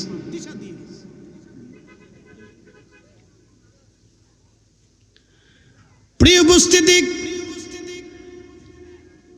সুলতান মাহমুদ গজনবী রাহমাতুল্লাহ আলাইহি রাত্রিবেলা ঘুমায়।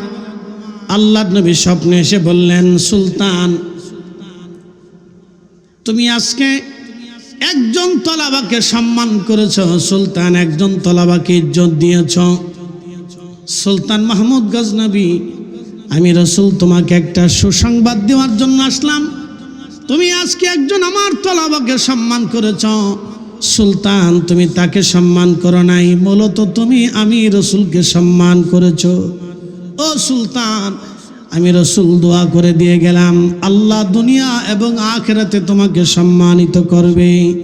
একবার জোরে বলা যাবে কি সুবহানাল্লাহ? এই জন্য মাদ্রাসায় মক্তবে কোরআনের হাফেজ তলবে ইলম যারা কোরআন শিক্ষা করে, ইলম শিক্ষা করে, আপনি যদি তাদেরকে সম্মান করেন, মূলত এই সম্মানটা তাদের স্থানে থাকে না, সম্মানটা আল্লাহ রাসূল পর্যন্ত চলে যায়। সারা পৃথিবীতে যত মসজিদ আছে, সব মসজিদের মূল হচ্ছে কাবা। আল্লাহ কোরআনে বললেন, ইন্না আউয়ালা বাইতিন উদিয়া লিন-নাসি লাল্লাযী বিবাক্কাতা মুবারাকান হুদাল লিল আলামিন। রব্বুল আলামিন বললেন, হে আমার হাবিব, আমি প্রথম যেই ঘর বানিয়েছি, ঘরের নাম বাক্কা। প্রথম যে ঘরটা বানাইলাম বাক্কা। বন্ধু আমার, খুব আপনি জানিয়ে দেন, এই পাক্কা ঘরকে কেন্দ্র করে আমি তামাম পৃথিবীর মানুষদেরকে আমি আল্লাহ হেদায়েত করব এই বাক্কা দিয়ে। এই বাক্কা শরীফকে কেন্দ্র করে সারা পৃথিবীতে অসংখ্য মসজিদ নির্মাণ হলো। আপনার বাড়ির মসজিদকে সম্মান করা মূলত কাবাকে সম্মান করা। আপনার বাড়ির মসজিদ নির্মাণ করা মূলত কাবা নির্মাণ করা। আপনার বাড়ির মসজিদকে ঝাড়ু দেওয়া, মূলত পরিষ্কার করা, মূলত কাবাকে পরিষ্কার করা। এই জন্য আপনারা যারা এলাকাবাসী আছেন, খালি শুধু ইমাম খাদেমের দিকে তাকায় থাকবেন না, নিজেরাও আল্লাহর ঘর মসজিদ পরিষ্কার করে দেবেন, নিজেরা পরিষ্কার করবেন। অনেকে ইমাম মুসল্লি ইমাম খাদেমকে ধমক দেয়, ইমাম খাদেমকে ধমক দেয়, হুজুর আপনি এটা করেন নাই কেন? খোঁজ নিয়ে দেখেন সে মসজিদে মাসে বেতন দেয় 50 টাকা, 100 টাকা। আপনাদের এলাকার মসজিদের ইমাম সাহেবের বেতন 6,000, 7,000, 8,000, একবারে বেশি হলে 10 থেকে 12, অথবা বেশি ভালো হইলে 15,000। একটা বিড়ির দাম 10 টাকা, একজন বিড়ি খায় প্রত্যেক দিন 10টা, তাহলে একজন বিড়ির পিছনে খরচা করে প্রত্যেক দিন 100 টাকা, মাসে চলে গেল 3,000 টাকা। এই দেশের বহু মানুষের বিড়ির পিছনে খরচা হয় মাসে 3,000, আর একজন ইমামের বেতন মাত্র 6,000। আপনার পরিসংখ্যান দেয় ইমাম সাহেবদের সাথে এদেশের মানুষ কেমনে জুলুম করে, খালি দেখেন। এটা একটা নীরব জুলুম, নীরব জুলুম। বলে হুজুর কেমন? হ্যাঁ বলতেছি, এটা নীরব জুলুম। একটা বিড়ির দাম 10 টাকা খরচা করে প্রত্যেক মাসে সে বিড়ির পিছনে খরচা করে 3,000 টাকা। এর বেশিটা বললাম না, এটা একটা মিডিয়ামটা, নিম্ন পর্যায়ে। একটা বিড়ির 10 টাকা, একটা বিড়ির দাম 20 টাকা আছে, 30 টাকা আছে, 50 টাকাও আছে। অথচ তাকে বলেন যে ভাইজান আপনি মসজিদে প্রত্যেক মাসে 500 টাকা দিন, তো দিবে না, 6 মাস পর্যন্ত বাকি। তাহলে এটি ইমাম সাহেবের সাথে জুলুম।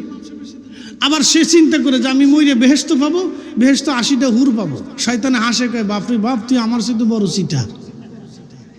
কি কথা কর না, শয়তানে হাসে, কয় তুই আমার সাথে বড় চিটা। তুমি মইরে বেহেশত চাইতেছ মসজিদের বেতন না দিয়ে, 6 মাস বাকি রাখছে, কই দিবানি, দিবানি কই একবার 6 মাস পর্যন্ত দেয় না। ভাই আপনাদেরকে আজকে বলি, এদেশে 30,000 প্রতিমা হয়েছিল পূজার সময়, 30,000 প্রতিমা বানাইছে হিন্দুরা। বাংলাদেশে কত % হিন্দু আছে? শতকরা 15 জন ধরেন, আর কি 15 জন নাই, আমি 10 জনই ধরলাম। তো শতকরা 10 জন হিন্দু এদেশে আছে, প্রতিমা হইল 30,000। আমি বলতেছি না যে হিন্দুত্ববাদ এদেশে প্রতিষ্ঠিত হচ্ছে, ওগুলো আমরা গণনার বাইরে রাখতেছি। খুব মনোযোগ দেন, 30,000 প্রতিমা হলো। টাকা কোথায় পাইছে? মুসলমানরা টাকা দিছে, তারা টাকা দিছে, তারা পূজা অর্চনা করছে, তারাই টাকা দিছে। এখন যে সনাতনীরা টাকা দিয়ে 30,000 প্রতিমা বানাইয়া পূজা অর্চনা করলো, পূজা অর্চনা করার পরে তারা কি করলো, এরপরে তাদের যে দেবতা মা দুর্গা তারা যেটা বিশ্বাস করে এটাকে নিয়ে পুকুরে ফেলে দিল, অথবা নদীতে ফেলে দিল, বা সাগরে ফেলে দিল। এতদিন সাজায় গুজায় পূজা অর্চনা করে সেজদা টেজদা দিয়ে তারপরে তারা পানির মধ্যে ফেলে দিল। 30,000 প্রতিমা বানাইয়া তারা পূজা করলো, লক্ষ লক্ষ কোটি কোটি টাকা তারা তাদের ধর্মের জন্য খরচা করলো। আমরা মুসলমানরা মসজিদে টাকা দিতে গেলে চিরা টাকা এখনো দেয়। কি কথা ঠিক আছে না ভাই? আমি ভুটান গেছি, ভুটান। তো ভুটানে যাওয়ার পরে ভুটানের জাতীয় বৌদ্ধ মন্দির দেখার জন্য চিন্তা করলাম যে বৌদ্ধ মন্দিরটা দেখে আসি।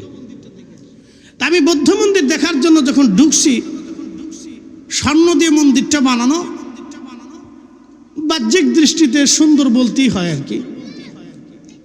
তো যাই হোক, ঢুকার পরে দেখি বৌদ্ধরা ত্রিপিটক পাঠ করতেছে, সিরিয়াল ধরে বসে, একজনে বাঁশি বাজায়, একজন ত্রিপিটক পাঠ করে। তো বৌদ্ধ ভিক্ষু যে অরিজিনাল বড় ভিক্ষু, সে এই আগরবাতি দিয়ে ধোঁয়া টোয়া দিয়ে আর কি বৌদ্ধের সামনে কি কি করতেছে, এটা তাদের ধর্মের বিষয়। তা আমি ফাগরি ফুগরি জুব্বাজার বিগাই দিয়ে ঢুকছি।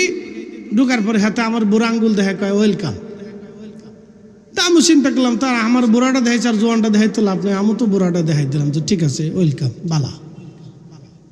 তা আমি ঘুরে ঘুরে দেখলাম, দেখার পরে তাদের স্ট্রাকচার মন্দিরের, তো ঘুরে ঘুরে আমি দেখলাম, যে চিন্তা করলাম হায় রব, মানুষ তার নিজস্ব ধর্মের জন্য স্বর্ণ দিয়ে মন্দির বানাইয়া কত সুন্দর করে সাজাইছে। আর আমাদের দেশে আমরা মুসলমানরা মসজিদ মাদ্রাসার জন্য টাকা কালেকশন করতে গেলে আমরা বুবা বানায় ফেলে দে, জান শেষ করে ফেলে দে। ভাই দেন, আব্বা দেন, খালু দেন, মামা দেন, ফুফা দেন, মা রে, চাচি রে, সোনা রে, ফুফা রে, খালু রে, কত ফামড়ে ফুমড়ে দিয়ে, নারে তকবির টকবির দিয়ে, সিললেন টিললেন দিয়ে, ফাম পট্টি দিয়ে, বেহেস্ত 14টা দিয়ে, একবার 14 গোষ্ঠী জান্নাতে ফাটাই দিয়ে তারপরে টাকা নিতে হয়। কি কথা কন না কে? তার আগে দিবার চাই না। কথা কি দিয়ার? শোনেন, এই কষ্টে পড়ে কথা বলতেছি। আচ্ছা বলেন তো, আমরা যদি 1 টাকা আল্লাহর পথে ব্যয় করি, 1টা টাকা কি নষ্ট হবে? বসুন্ধরার মালিক মরে গেছে, 80,000 কোটি টাকার সম্পদ রাখছিল সে। আমার এক তথ্য জানা মতে, সঠিক মিথ্যা আমি জানি না, ধরেন এরকমই 50,000 কোটি ডলার, 50,000 কোটি টাকা 1,000 টাকার বান্ডিল করে বস্তা ভরে দিলে আপনারা যারা আছেন এখানকার মানুষ নিয়ে সারতে পারবেন না।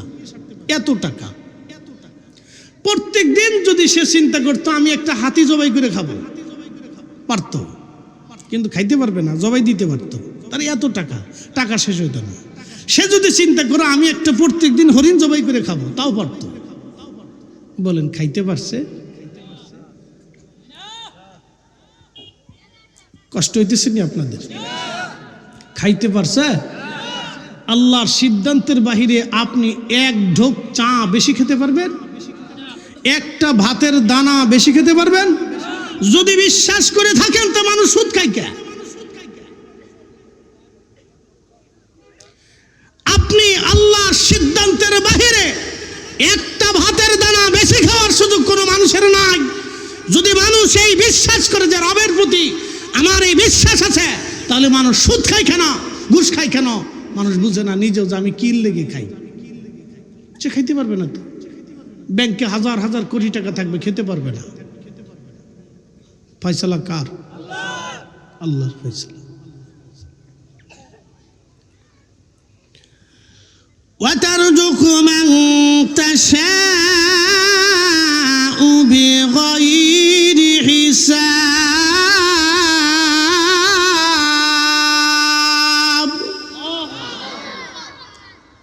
আমি যাকে খুশি তাকে অগণিত রিজিকের মালিক বানাই দিই। আচ্ছা, সমুদ্রের ভিতরে একটা নীল তিমি প্রত্যেক দিন 110 মণ খাবার খায়।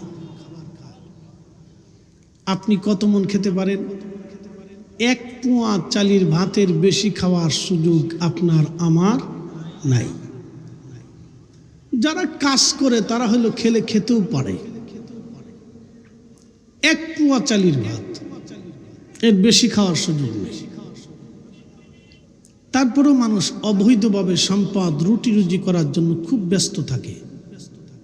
সে নিজেও জানে আমি বেশি খেতে পারবো না। এই জন্য রসুল বলতেন, উম্মত তুমি যেটা খাও এটা তোমার, তুমি যেটা পরনে পরো এটা তোমার, তুমি যেটা আল্লাহ রাস্তায় দান করো এটা তোমার, বাদ বাকি তোমার দম ফোরানোর পরে যাহা থাকবে এটা আর তোমার নাই। আবার বলি, তুমি যেটা খাও এটা তোমার, তুমি যেটা পরো পরনে পরো এটা তোমার, তুমি যেটা আল্লাহর পথে দান করো এটা তোমার, দম ফোরানোর পরে যাহা থেকে যাবে এটার ভিতরে আর তোমার কিচ্ছু নাই। একবারে চির সত্য কথা।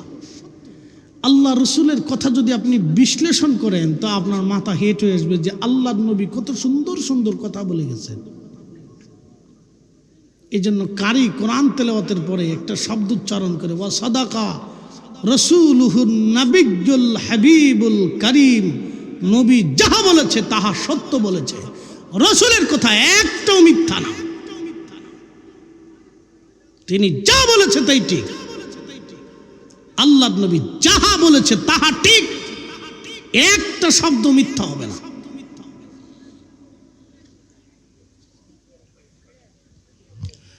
বুড়িচংবাসী, আমি কোরআন শরীফ থেকে প্রথমত কিছু আয়াত তেলাওয়াত করেছিলাম, সেদিকে চলে যায়। আল্লাহ বলেন, আল্লাযীনা ইউমিনুনা বিল গায়ব। সফল কাম দুনিয়াতে কারা হবে? ও বাবাজি মনোযোগ দেন। আপনারা সবাই সফল কাম হতে চান। কেউ ব্যবসায় সফল কাম হতে চান, কেউ বিদেশ যাত্রায় সফল কাম হতে চান, কেউ লেখাপড়ায় সফল কাম হতে চান, কেউ দুনিয়াতে সুন্দরী বউ বিয়ে করে সফল কাম হতে চান, কেউ খেলাধুলায় প্রতিযোগিতায় সফল কাম হতে চান। পৃথিবীর প্রত্যেকটা মানুষ সফল কাম হতে চায়, সাকসেস হতে চায়, কৃতকার্য হতে চায়। একজন নারীও সফল কাম হতে চায়, ভালো একটা পুরুষ বিয়ে করে সুন্দর একটা সংসার নিয়ে সে সফল কাম হতে চায়। একটা মা সন্তানকে উত্তম লেখাপড়া দিয়ে প্রতিষ্ঠিত করে মা সফল কাম হতে চায়। একটা বাবা সফল কাম হওয়ার জন্য সারা জীবন ঘানে খেটে একেবারে গরু যেইভাবে খাটে, একটা বাবা সেইভাবে সংসারে খাটে। রাতের শীত দেখে না, গরমের গ্রীষ্ম দেখে না, আকাশের বৃষ্টি দেখে না, সূর্যের আলো দেখে না। একটা বাবা পরিশ্রম করে, আপনাদের এখানে বন্যা হয়েছিল, এই শঙ্কুচাইল পার হওয়ার পরে আমি বন্যায় এখানে এসেছিলাম ত্রাণের জন্য। সেই সময় দেখেছিলাম পুরুষ মানুষ সংসারের জন্য কেমন কষ্ট করে। বন্ধু আমার, খুব মনোযোগ দেবেন, কথাগুলি শুনবেন। বাবাজি আমার সবাই সফল কাম হতে চায়, কিন্তু আমার রব জানাই দিলেন দুনিয়াতে কারা সফল কাম হবেন। এক নম্বরে আল্লাযীনা ইউমিনুনা বিল গায়ব, যারা গায়েবের উপরে ঈমান আনে তারা সফল কাম হবে। গায়েবের উপর ঈমান কি? এক আল্লাহতে বিশ্বাসী হওয়া, এক আল্লাহতে বিশ্বাসী হওয়া, এক আল্লাহতে বিশ্বাসী হওয়া, এটার নাম গায়েবের উপরে ঈমান আনা। এক আল্লাহতে বিশ্বাসী। আমাদের দেশের যারা সনাতনী আছে তারা মনে করে আমাদের বিদ্যার দেবতা আলাদা, তারা মনে করে আমাদের নিরাপত্তার দেবতা আলাদা, তারা মনে করে আমাদের খাবারের দেবতা আলাদা। তাই জন্য তারা সরস্বতীর পূজা করে, গণেশের পূজা করে, কার্তিকের পূজা করে, শিবের পূজা করে, মনসার পূজা করে, লক্ষ্মীর পূজা করে, কালীর পূজা করে, দুর্গার পূজা করে। ভারতের এক এক প্রদেশে এক এক রকম পূজার ভিন্নতা ভিন্ন রকম। আপনি ইন্ডিয়ার সারা ইন্ডিয়া যদি ঘুরে ঘুরে দেখেন, ভিন্ন ভিন্ন স্থানে ভিন্ন ভিন্ন পূজা করে। বাংলাদেশে ভারতের হিন্দুরা, পরশুদিন আগে খবরে দেখলাম, নাগা সাধু বুঝছেন নি, যারা ল্যাংটা থাকে, সারা জীবন ল্যাংটা, কাপড় চোপড়ও পরে না, এরা বলে সাধু। আচ্ছা, সাধু কি কোনোদিন ল্যাংটা হয়? আর ল্যাংটা কি কোনোদিন সাধু হতে পারে? এই নাগা সাধুরা বলল, আমরা বাংলাদেশ 24 ঘন্টায় দখল করব। আমরা বলে দিলাম তোমরা বাংলাদেশ দখল করতে আসো, আমাদের লড়াই করা লাগবে না, আমাদের ছেলে পেলেদেরকে ছেড়ে দিব, তোমাদের পিঠের চামড়া উঠাইয়া, তোমাদের ল্যাংটা কাপড় পরাইয়া, তোমাদের পোশাক পরাইয়া, চামড়া দিয়ে পোশাক পরাই দেবে। আমাদের লাগবে না, আমাদের ফুলাপান ছেড়ে দিলেই যথেষ্ট। ও নাগামাগা যে ল্যাংটা, এই ল্যাংটাদেরকে ফিটাইয়া চামড়া উঠাই দিয়ে তারপরে কাপড় পরাই দিবে যে যাও, তোমরা আর ল্যাংটা থাকার দরকার নাই। কি কথা কর না কেন? এরা আমরা বাংলাদেশ 24 ঘন্টায় দখল করব। এরা আমরা ল্যাংটাগুলি আমাদের দেশে আসবে আর আমরা বসে বসে আঙ্গুল চুষবো না, কি বলে? হ্যাঁ, ওরা জানে না 71-এর সময় যে আমরা কি বাটাম চালান দিছিলাম, এরা জানে না। এরা আগের পূর্বপুরুষরা, ওরা জানে না যে আমরা যে বাটাম চালান দিতে জানি, এরা জানে না। কি কষ্ট হইতেছে আপনাদের? কথা ক্লিয়ার করে, ভেজাল টেজাল নেই। তো ল্যাংটা সাধু, নাগা সাধু, তো তারাও ওই দেশে ওই নাগাদেরকে পূজা দেয়।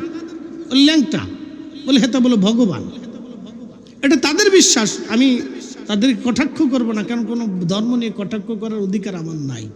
তার বিশ্বাস নিয়ে সে বেঁচে আছে, থাকবে, কিন্তু সে ভ্রান্ত তার ভিতরে, সেটা বলতেছি। তারা তাদের বিশ্বাস। রব বললেন সফল কাম করা হবে আল্লাযীনা ইউমিনুনা বিল গায়ব, যারা গায়েবের উপরে বিশ্বাস করবে। আচ্ছা বলেন, আল্লাহ দেখা যায়? নাস্তিকরা বলে যে যেই খোদা দেখি না সেই খোদা কি করে বিশ্বাস করব? তো নাস্তিকরা বলবেন, বেটা তোমার খোদা দেখা লাগবে না, তুমি তোমার আয়না ব্যতীত তোমার নিজের চেহারা আগে দেখো। কথা বুঝাইতে পারি না মনে হয়? যে তোমার খোদা দেখতে হবে না, তুমি আয়না ছাড়া তুমি তোমার চোখ দিয়ে তোমার নিজের চেহারাটাই আগে দেখো তো। তুমি তো তোমার নিজের চোখ দিয়ে নিজের চেহারাই দেখতে পাও না, তো খোদা দেখতে চাও, খোদা তোমাকে সৃষ্টি করছে, তোমার চোখ দিয়ে তোমার নিজের চেহারাই আয়না ছাড়া দেখতে পারো না। 60 বছর ধরে দেহের ভিতর রুহু বসবাস করলো, 40 বছর ধরে আমার দেহের ভিতর আমার রুহু বসবাস করলো, আল্লাহ 2টা চোখ দিল, কিন্তু রুহু আজ পর্যন্ত দেখতে পারলাম না। একসাথে বলবেন আল্লাহু আকবার। না না হয় না, আরো জোরে বলেন। তো যেই মালিক রুহু সৃষ্টি করলেন সেই মালিক আপনি দেখতে চান? যেই আজরাইল রুহু নিয়ে চলে গেল আপনার সামনে থেকে, আপনার মা রুহু নিয়ে চলে গেল, সেই আজরাইল আপনি দেখলেন না। তো যেই আজরাইল আল্লাহ নিজে পাঠাইলেন, সৃষ্টি করলেন, সেই রব আপনি দেখতে চান? এই জন্য আল্লাযীনা ইউমিনুনা বিল গায়ব, এর উপরে বিশ্বাস আনতে হবে। আজরাইল, জিব্রাইল, মিকাইল, ইসরাফিল, মালিক, কেরামান কাতিবিন, মুনকার নেকির, কবর হবে, কবরে জিন্দেগি আসবে, আখিরাত হবে, এগুলি বিশ্বাস করতে হবে। এটা গায়েব। শুধু বিশ্বাস করলে হবে না, হৃদয়ের ভিতর থেকে ধারণ করে ইয়াকিন রাখতে হবে, যাহা কবরে আমাকে যেতেই হবে। আচ্ছা বলেন তো, যেই ব্যক্তি বিশ্বাস করে যে মালিক ইয়াউমিদ্দিন, আল্লাহ বিচার দিনের মালিক, আল্লাহর আদালতে আমাদেরকে দাঁড়াইতেই হবে, সেই লোক কি দুনিয়াতে সুদের কারবারি করতে পারে? ঘুষের কারবারি করতে পারে? এই যে আপনার নেশা, সুরা চালান, বাবা চালান দেয়, গাঁজা চালান দেয়, হিরোইন চালান দেয়, কোটি কোটি টাকার মালিক হয়ে যায় রাতারাতি এই নেশা চালান দিয়ে। এদেশের লক্ষ লক্ষ যুবক নেশায় আসক্ত, লক্ষ লক্ষ যুবক নেশায় আসক্ত। আপনাদেরকে শুনি, আজকে বলে দিয়ে যাবেন, শুয়োরের গোশত যেমন নাপাক, কুকুরে বমি করার পরে যেই বিষ্ঠা, যেটাকে বলে বিষ্ঠা, কুকুর খাওয়ার পরে যেই বমি করে এটাকে বলে বিষ্ঠা। কুকুরের বিষ্ঠা যেমন আন্দা, গান্দা, পাচা, নাপাক, মাদক আসক্ত, মাদকের দ্রব্য, বাবা, ইয়াবা, ট্যাবলেট, গাঁজা, হিরোইন, ওইরকম কুকুরের বিষ্ঠার মতো নাপাক। আপনি মনে রাখবেন, এই কুকুরের বিষ্ঠার মতো নাপাক, যে ওটা নিজের শরীরের ভিতরে ঢোকায় তার দেহ অপবিত্র হয়, রক্ত নষ্ট হয়, তার দেহ নষ্ট হয়। আল্লাহর নবী বলেছেন, যেই দেহ হারাম খাদ্য দিয়ে গঠিত হয় ও দেহ আল্লাহর জান্নাতে যাওয়া তো দূরের কথা, ঘ্রাণ পর্যন্ত পাবে না। অথচ লক্ষ লক্ষ মুসলমান ছেলেরা আজকে নেশায় আসক্ত।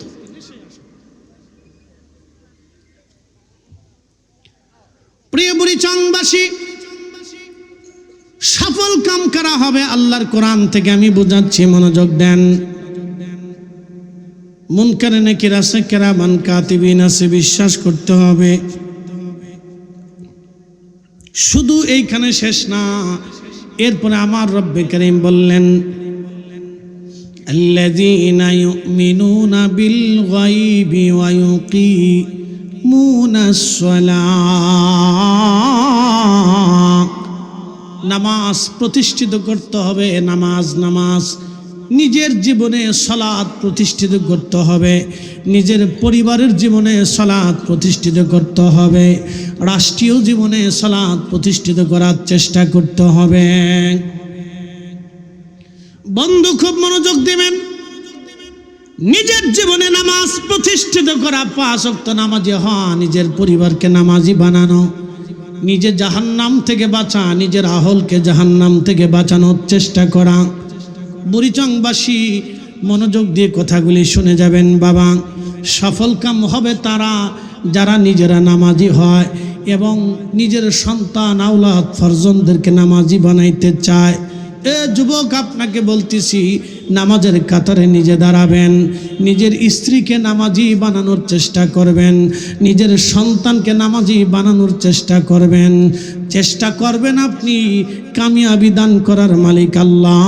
নামাজি সফল কাম কারা হবে? 2 নম্বর, যারা সালাত প্রতিষ্ঠিত করার চেষ্টা করবে। 2 নম্বর করে সালাত, নামাজ নামাজ নামাজ নামাজ। ويقيمون الصلاة ومما رزقناهم ينفقون। যারা নিজেদের মালগুলি, অর্থগুলিকে আল্লাহর পথে খরচা করে, আল্লাহর পথে ব্যয় করে, আল্লাহর পথে ব্যয় করে, তারা সফল কাম, তারা সফল কাম, তারা সফল কাম।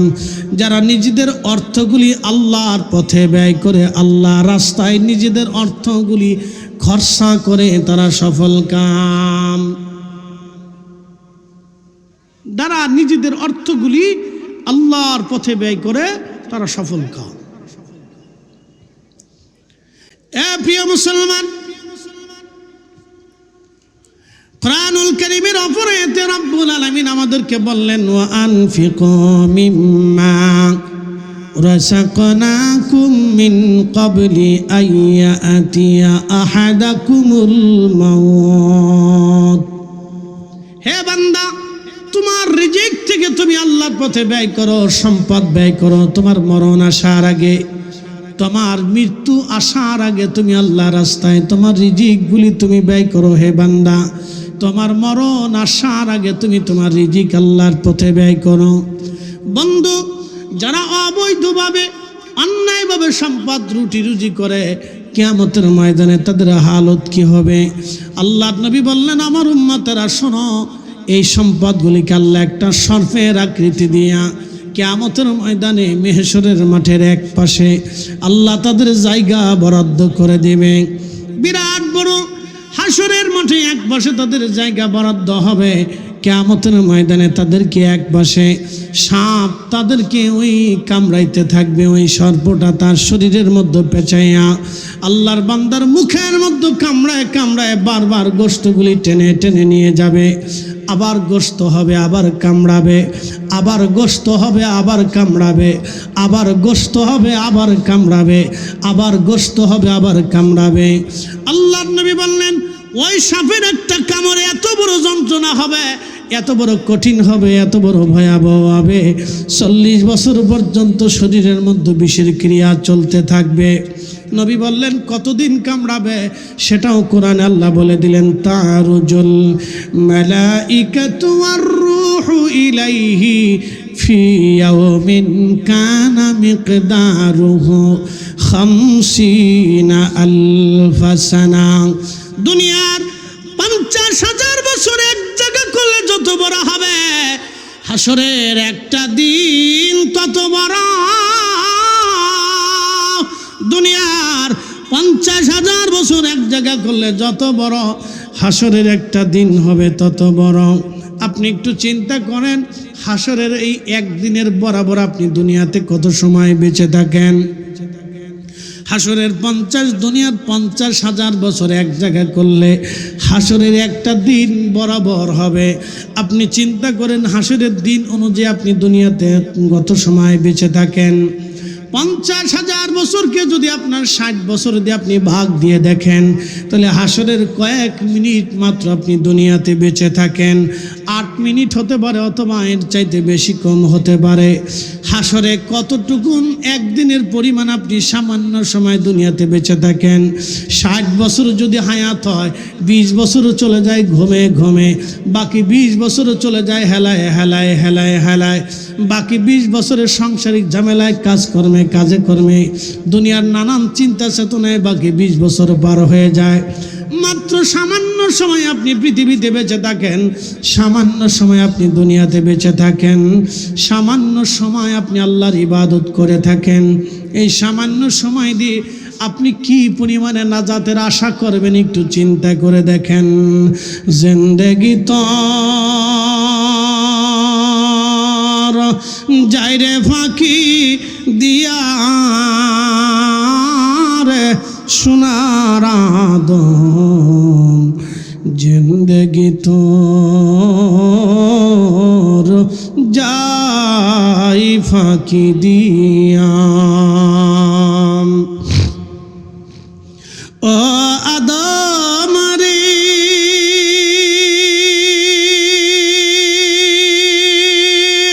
পাক ধরিয়া গেছে দাড়ি দন্ত মাসে গোটা চারি সমন জারি গিয়াছে করিয়া রে সোনার আদম জিন্দেগি তোর যাই ফাঁকি দিয়া জিন্দেগি তোর যাই রে ফাঁকি দিয়া রে সোনার আদম জিন্দেগি তোর যাই ফাঁকি দিয়া।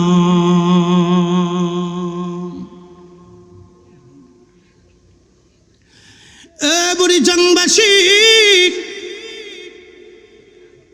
হাসরের ময়দানের সামান্য সময় আমরা পৃথিবীতে বেঁচে থাকি, সামান্য সময় বেঁচে থাকি। এই এলাকার 100 বছর বয়সী কেউ কি আছে? 100 বছর বয়সী কেউ আছে এলাকা? কয়জন আছে? 5-7 জন হন ভাই চলিস। 100 বছর, মাশাআল্লাহ। মহিলা বলে 100 বছর বয়সী আছে, একসাথে বলেন না মারহাবা। কয়জন হইব সব মিলে? কয়জন? মহিলা 4 জন আর বেড়া?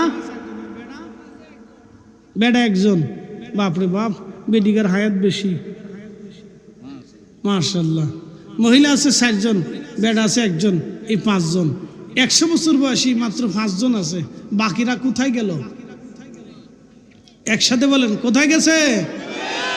100 বছর পরে আমরা কোথায়? হ্যাঁ জোরে বলেন, জোরে জোরে।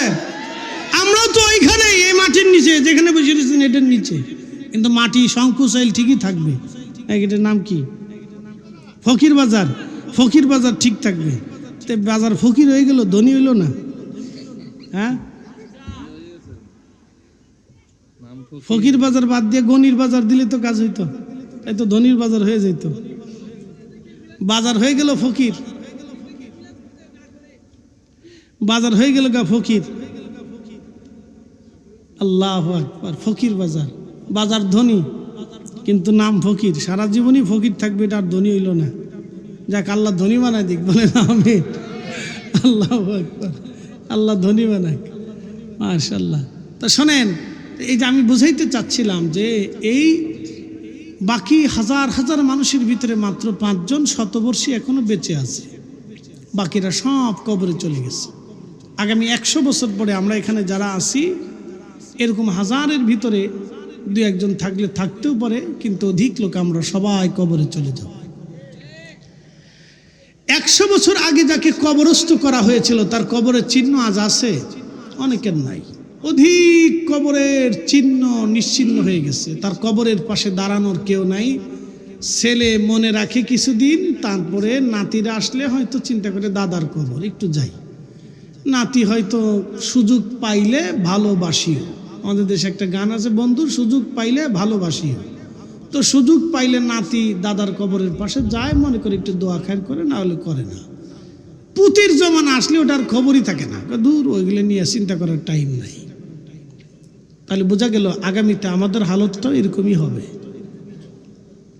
তো যদি এটা হয়েই থাকে তাহলে আমাদের করণীয় কি? আল্লাহ বললেন সফল কাম যদি হইতে চাও তাহলে 1 নম্বর গায়েবের উপর বিশ্বাস করো। হাসর কায়েম হবে কিনা? একসাথে বলেন, হাসর কায়েম হবে কিনা? বিশ্বাস আছে না? একসাথে বলেন, আছে 100%। তো 100% থাকলে নামাজ কাজা হয় কেমনে বলেন? শয়তানের ধোঁকা দেয়, কথা সত্য। শয়তান ধোঁকা দেয়, শয়তানটা লাথি মেরে যদি নামাজে দাঁড়াইতে পারেন তাহলে কামিয়াব। আজকের মাহফিলে আসছেন, জোর করে ধরে আনা হয়েছে? চলে গেলে কি জোর করে বসানো হবে? এই যে অনেকেই বসে চলে গেছে, আমরা জোর করে বসাই নাই, যাই মিয়া বসেন, যায়েন না, গেলে গা বাইন্দে থুমু, অথবা জরিমানা আছে, মামলা হবে, কোনো কিচ্ছু না। ইচ্ছায় আসছেন, ইচ্ছায় চলে গেছে, আবার ইচ্ছাতেই বসবেন।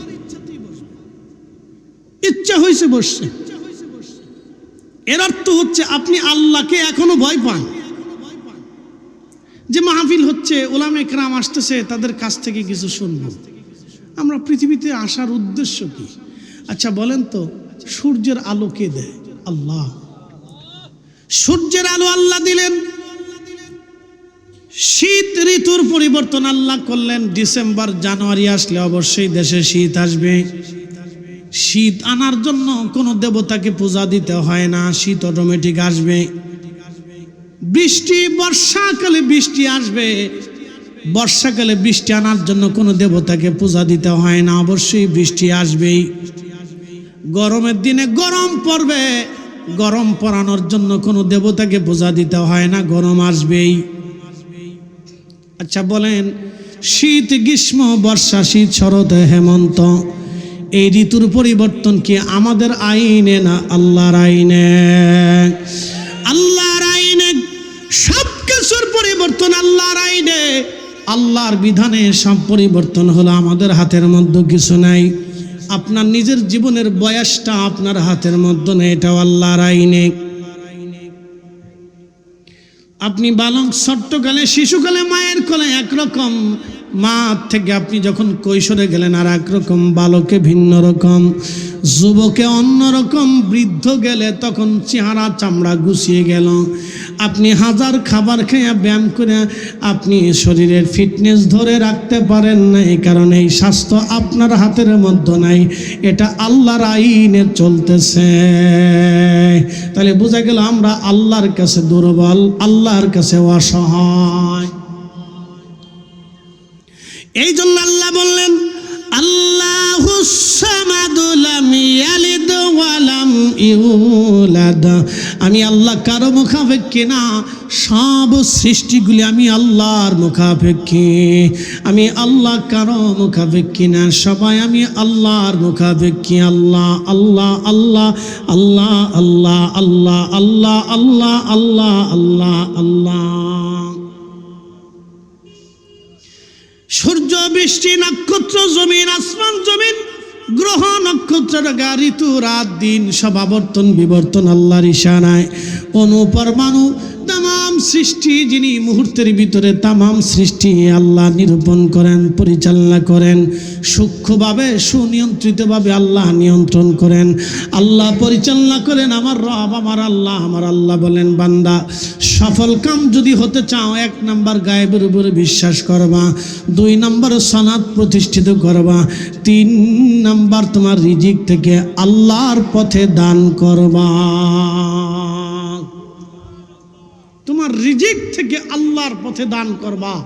যদি না করো তা কি হবে সেটাও বলে দিলে। কিয়ামতের ময়দানে মানুষগুলি গোশত কামড়াবে, কামড়ায় কামড়ায় টেনে টেনে ছিঁড়ে ফেলবে আর বলবে, ফায়াকুলা রাব্বি লাউলা আখারতানি ইলা আজালিন করিব। হে রব, হে মালিক, আমাদেরকে আবার দুনিয়াতে পাঠান, আমাদেরকে আবার ফেরত পাঠিয়ে দেন। ফাআসাদ্দাকা, আমরা বেশি বেশি করে সাদকা দিব, দান করব। ওয়া আকুম মিনাস সালিহিন, আর সালিহিনদের অন্তর্ভুক্ত হব, নেককারদের দলভুক্ত হব। আল্লাহ ডাক দিবেন, ওয়ালা ইউআখিরাল্লাহু নাফসান ইযা জাআ আজালুহা। বান্দা, পৃথিবীতে ফিরে যাওয়ার আর কোনো সুযোগ তোমার নেই। সনাতনীরা বিশ্বাস করে আবার আসিব ফিরে ধানসিঁড়িটির তীরে, নবান্নে, এ বাংলায় হয়তো শালিকের বেশে, হয়তো পক্ষীর বেশে, অথবা কাউয়ার বেশে, অথবা কুত্তার বেশে, অথবা এই বিড়ালের বেশে আমাদেরকে ভগবান আবার পৃথিবীতে পাঠাবে। আল্লাহ জানিয়ে দিলেন, বান্দা তুমি আর পৃথিবীতে ফিরে আসার কোনো রাস্তা নেই। কথা বলেন ঠিক না বেঠিক? এই জোরে বলেন আছে না? না, একসাথে বলেন, পৃথিবীতে ফিরে আসার কোনো সুযোগ আছে? হাত উঁচা করে বলেন আছে। ফিরে যাব কার কাছে? একসাথে বলেন আল্লাহ। না না, জোরে বলেন আল্লাহু আকবার। ফিরে যাব কার কাছে? কিছু কদ্দুর টাকা পয়সা, জমি জমা, মিষ্টি টিষ্টি, দই টই, সানাচুর, বিস্কুট মিস্কুট, কাপড় চুপুর আর কুমিল্লার রসমালাই সাথে করে লয়ে যাবেন। সুযোগ নেই। দুইটা জিনিস নিতে হবে, 1 নম্বরে ঈমান, 2 নম্বরে আমল। তো ঈমান নিতে হবে কোন ঈমানে? যেই ঈমানে খাজা বাবা আজমিরি ঘুমিয়ে গেছে, যেই ঈমানে হুজুর গৌসে পাক মহিউদ্দিন আব্দুল কাদের জিলানী ওলি হয়েছে, যেই ঈমানে শাহজালাল ইয়ামানি মুজাররিদি রাহমাতুল্লাহ আলাইহি জায়নামাজ বিছাইয়া সুরমার উপরে নদী পার হয়েছে, যেই ঈমানে ইমাম শাফিঈ দাজলা নদীর উপরে জায়নামাজ বিছিয়ে নামাজ পড়েছে, যেই ঈমানে ইমাম আবু হানিফা রাহমাতুল্লাহ আলাইহি 100 বার আল্লাহর সাথে স্বপ্নে কথা বলেছে, যেই ঈমানে ইমাম মালিক 100 বার আমার রাসূলের সাথে স্বপ্নে কথা বলেছে, যেই ঈমানে মুজাদ্দিদ আল ফিসানি সিরহিন্দি ফারুকি রাহিমাহুল্লাহ সম্রাট আকবরকে পদানত করে আল্লাহর জমিনে আল্লাহর রাস আল্লাহর কালিমাতুত তাওহীদ প্রতিষ্ঠিত করেছে, যেই ঈমানে হযরত খাজা বাহাউদ্দিন নকশবন বুখারী রাহমাতুল্লাহ আলাইহি ঘুমিয়েছে, যেই ঈমানে আউলিয়া کرام ঘুমিয়ে গেছে, ওই ঈমানে আপনাকেও কবরে যেতে হবে, নতুবা কোনো ফায়দা হবে না। কথা ক্লিয়ার? আমার এখানে কোনো ভেজাল টেজাল নাই, আমি এত দলিল দিতে পারবো না, এবার যদ্দূর পারেন বুঝে নেবেন। এই ঈমানে আপনাকে যেতে হবে, সুজা মাত, আমি ফেসাই গুছাই মাতি নেই, যাহা বলছি ডাইরেক্ট বলছি। এই ঈমানে আপনাকে ঘুমাইতে হবে, যেই ঈমানে 4 মাযহাবের 4 ইমাম, 4 তরিকার 4 ইমামরা ঘুমিয়ে আল্লাহর পেয়ারা হয়ে গেছেন। তারা সাহাবায়ে কেরামের পথে, তারা তাবিঈন, তাবিঈন, আল্লাহ রসুলের মতে আল্লাহর সিদ্ধান্তের পথেই তারা আল্লাহর ওলি হয়েছেন। একটা কথা মনে রাখবেন, কোনো বেদাআতি ভণ্ডকে আল্লাহ ওলি বানায় না, কোনো নাপাকি শারাবি হারামি খারাবি দুনিয়া পূজারীকে আল্লাহ ওলি বানায় না। আল্লাহ তার ওলি বানায়, আল্লাহ বেছে কুচে, আল্লাহ পাককে কবুল করে, আল্লাহ পাককে কবুল করে, রসুল পাক নবী পাককে কবুল করে, নবী পাক ছাড়া কবুল করে না। অতএব বদ আকীদা, বদ বিশ্বাস, বদ মাযহাব আল্লাহ রসুল একে কখনোই কবুল করে না। এই জন্য কোনো বেদাতিকে রসুল কবুল করে না, কোনো বদ আকীদাধারীকে আল্লাহর নবী পছন্দ করে না। সুজামাত ওই আকীদায় আপনাকে ঘুমাইতে হবে। আল্লাহ আমাদেরকে সেই পথেই চালান যে পথে তার প্রিয়জন গেছেন চলি, চালাও সে পথে যে পথে তোমার প্রিয়জন গেছেন চলি। ইহদিনাস সিরাতাল মুস্তাকিম সিরাতাল্লাযীনা আনআমতা আলাইহিম, চালাও সে পথে যে পথে তোমার প্রিয়জন গেছেন চলি। আল্লাহ কবুল করুক, বলেন আমিন। প্রিয় উপস্থিতি, আমার সফল কাম হওয়ার জন্য 3 নম্বর ধাপ হচ্ছে আল্লাহর পথে নিজের মালকে ব্যয় করা। আল্লাহ কবুল করুক, বলেন আমিন। যদি না করেন তো কিয়ামতের ময়দানে গোশত চামড়াগুলি কামড়ে কামড়ে টেনে টেনে ছিঁড়ে ফেলবে, আর বলবে ফায়াকুলা রাব্বি, আমার রব লাউলা আখারতানি ইলা আজালিন করিব, আমাদেরকে আবার পৃথিবীতে পাঠান। আল্লাহ বলবে আর সুযোগ নেই। বন্ধু আমার, আমরা আল্লাহর কাছে চলে যাব।